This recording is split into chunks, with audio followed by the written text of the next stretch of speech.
আজকে শুরু হচ্ছে আমাদের দ্বিতীয় গল্প, ফাঁসি গাছ। লিখেছেন প্রমথনাথ বিশি। প্রমথনাথ বিশি জন্মগ্রহণ করেন 1901 সালের 11 জুন বাংলাদেশে। তিনি একধারে লেখক, শিক্ষাবিদ ও অধ্যাপক। আবার 1962 থেকে 1968 পর্যন্ত তিনি পশ্চিমবঙ্গ বিধানসভার সদস্য ছিলেন এবং 1972 থেকে 1978 সাল পর্যন্ত রাজ্যসভার সদস্য ছিলেন। প্রাথমিক শিক্ষা গ্রহণ করেন 1910 সালে শান্তিনিকেতনের ব্রহ্ম বিদ্যালয়। তারপরে 1929 খ্রিস্টাব্দে রাজশাহী কলেজ থেকে ইংরাজিতে স্নাতক পাশ করেন। 1932 সালে প্রথম শ্রেণীতে প্রথম হয়ে বাংলা এমএ পাশ করেন। আমাদের গ্রাম থেকে রেল স্টেশন পৌঁছবার পথের মাঝামাঝি জায়গায় একটা প্রকাণ্ড গাছ ছিল। গাছটি একটি বনস্পতি, যেমন বিশাল তেমনি প্রাচীন। আর সেটা যে কি গাছ তার পরিচয় কেউ জানত না। এদেশের উদ্ভিদের সঙ্গে তার গোত্রের মিল ছিল না। চারিদিকের বৃক্ষরাশির মধ্যে সেই বলিষ্ঠ, সমুন্নত, অজ্ঞাত কুলশীল বৃক্ষটি পাণ্ডব সৈন্য সমাবেশের মধ্যে যেন ঘটোৎকচ। স্বভাবতই বৃক্ষটি দৃষ্টি আকর্ষণ করবার মতো, কিন্তু তার আরও কারণ ছিল, সেটি ছিল একটি ফাঁসি গাছ। লোকে বলতো নবাবী আমলে প্রাণদণ্ডে দণ্ডিত ব্যক্তিদের ফাঁসি দেওয়ার জন্য গাছটি ব্যবহৃত হতো। কাছেই একটি গ্রামে থাকতো নবাবের ফৌজদার। প্রাণদণ্ড দেবার ক্ষমতা ছিল তার। কোনো ব্যক্তির প্রাণদণ্ডের আদেশ হলে জবাবে লোকটাকে ঝুলিয়ে দিত গাছটির একটি ডালে। মানুষ ঝুলিয়ে দেওয়ার মতো ডালগুলোই বটে। গাছটির গুড়ি থেকে 25-30 হাতের মধ্যে কোনো ডালপালা নেই। একেবারে পরিষ্কার গা, মসৃণ, তার উপরে ডাল বেরিয়ে। এক একটা ডাল কি লম্বা, একেবারে গ্রামান্তরে গিয়ে যেন পৌঁছয়। এমনই থাকে থাকে সুবিন্যস্ত ডাল উঠে গিয়েছে। যত উঁচুতে উঠেছে ততই ডালের দৈর্ঘ্য কম। সব সত্য মিলে গাছটির উপরের দিকটা ছুঁচালো, মন্দিরের আকৃতি। গায়ে গোপাল বলে একজন বৃদ্ধ মুসলমান খ্রিস্টান ছিল। সে বলতো তার ঠাকুরদা নাকি ওই গাছে ফাঁসি দিতে দেখেছে। সেটাই ছিল নাকি ওই গাছে শেষ ফাঁসি লটকানো। গোপালের বয়স তখন ছিল 92। গোপালের কথা সত্যি হলে তার ঠাকুরদার সময় নবাবী আমলের শেষ পরে বটে। আর তার মুখে এই গল্পটাও শুনেছি আমরা বাল্যকালে। কাজে গোপালের 92 সঙ্গে আমার বয়সের মোটা একটা অঙ্ক জুড়ে নেওয়া উচিত। যাই হোক, শেষ ফাঁসির বর্ণনা সত্য হোক আর নাই হোক, গাছটা যে ফাঁসি গাছ ছিল তা নিঃসন্দেহ। জেলা গজেটিয়ার পুস্তকে ফৌজদার অধ্যুষিত ওই গ্রামটির উল্লেখ আছে। আরও উল্লেখ আছে যে কাছাকাছির গাছগুলোতে ফাঁসি দেওয়া হতো। তা যদি হয়, এমন যোগ্য গাছটির ব্যবহার না হবার কথা নয়। কিন্তু প্রাচীন ইতিহাস যাক, যা বলতে বসেছি তা হচ্ছে ওই ইতিহাসের স্মৃতি। সেদিনের বিষাক্ত স্মৃতি আজও গাছটিকে ভয়াবহ করে রেখেছিল। কেউ পারতপক্ষে রাতের বেলা ওই গাছটির কাছে যেত না, একা তো নয়। কিন্তু অদৃষ্টের এমনই বিড়ম্বনা যে না গিয়ে উপায় ছিল না। রেল স্টেশনে যাবার সড়কের ঠিক পাশেই তার অবস্থান। কত নিঃসঙ্গ পথিক যে রাতের বেলায় ওখানে এসে ভয়ে মূর্ছা গিয়েছে তার ইয়ত্তা নেই। তাদের প্রশ্ন করলে বলতো,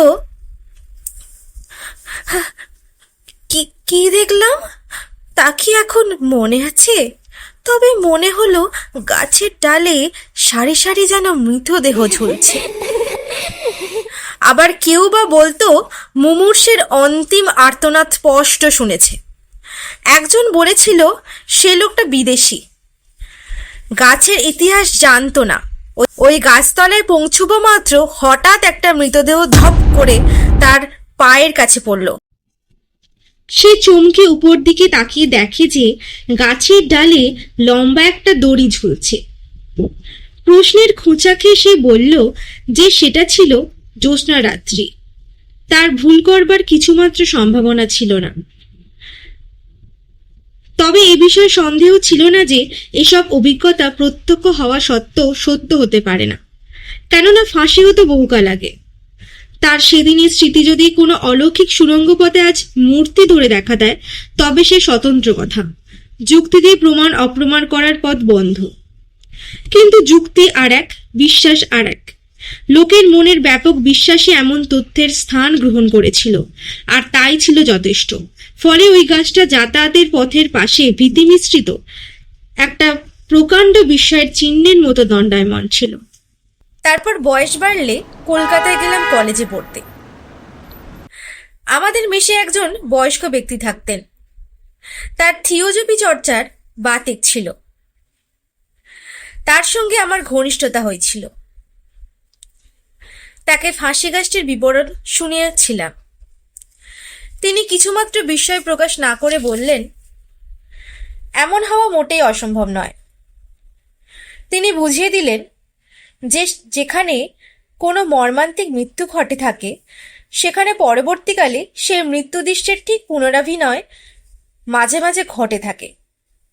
কেন হয় তিনি জানেন না, কিন্তু এমন দৃষ্টান্ত অনেক আছে।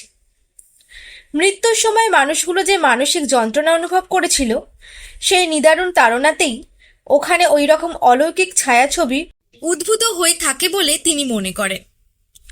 বলা বাহুল্য, এ ব্যাখ্যা আমার মনোভূত হলো না, কিন্তু ও নিয়ে আর তর্ক বিতর্ক করিনি। তারপরে কর্মজীবনে প্রবেশ করলাম এবং চাকুরি উপলক্ষে নিজের গ্রাম থেকে এক প্রকার নির্বাসিত হলাম। বহুকাল জীবনের 2টি দশক কাটল দেশে এবং দেশান্তরে। এই সময়ের মধ্যে স্বগ্রামে যাওয়ার সুবিধে হয়ে ওঠেনি। কালক্রমে গ্রামের ছবি মনে ঝাপসা হয়ে এলো।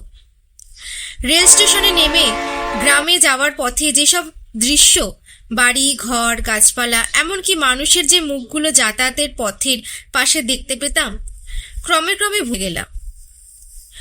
সেই সঙ্গে ফাঁসি গাছটার স্মৃতিও মন থেকে মুছে গেল। প্রায় 20 বছর পর গ্রামে চলেছি।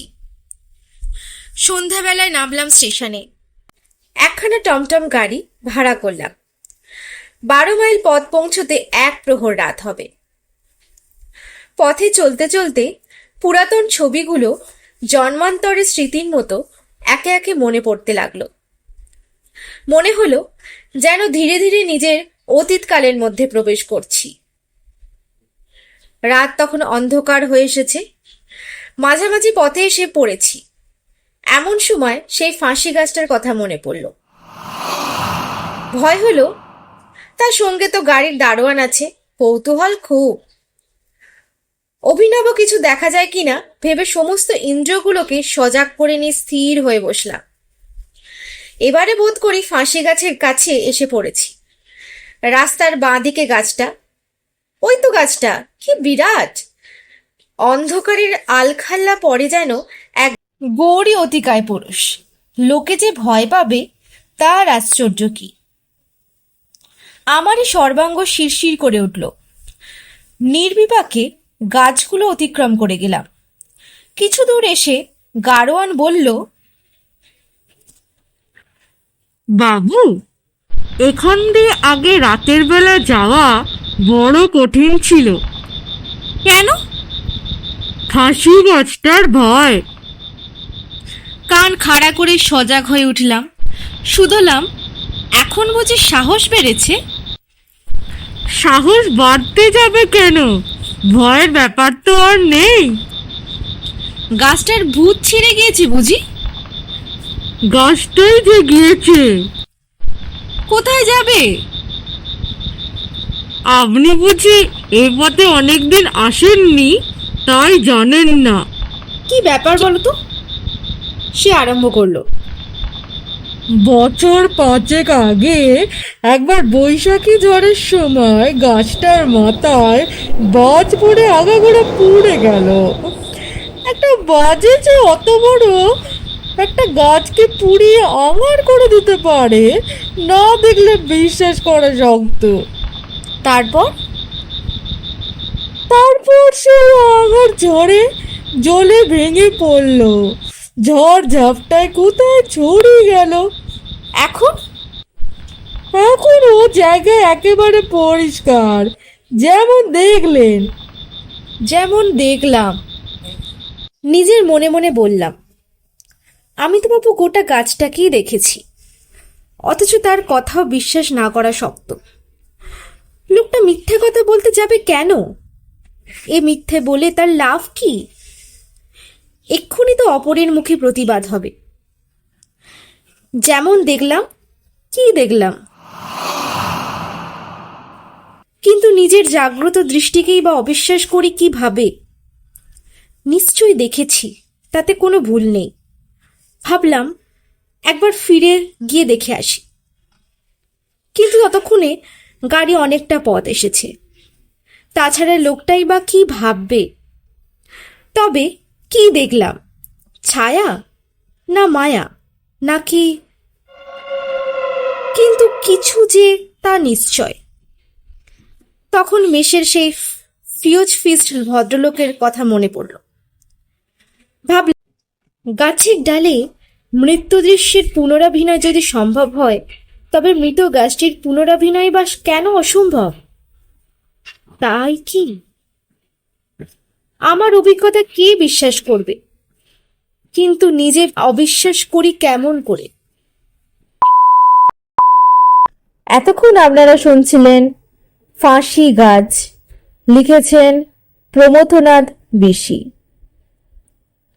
গল্পটি ভালো লাগলে অবশ্যই লাইক, শেয়ার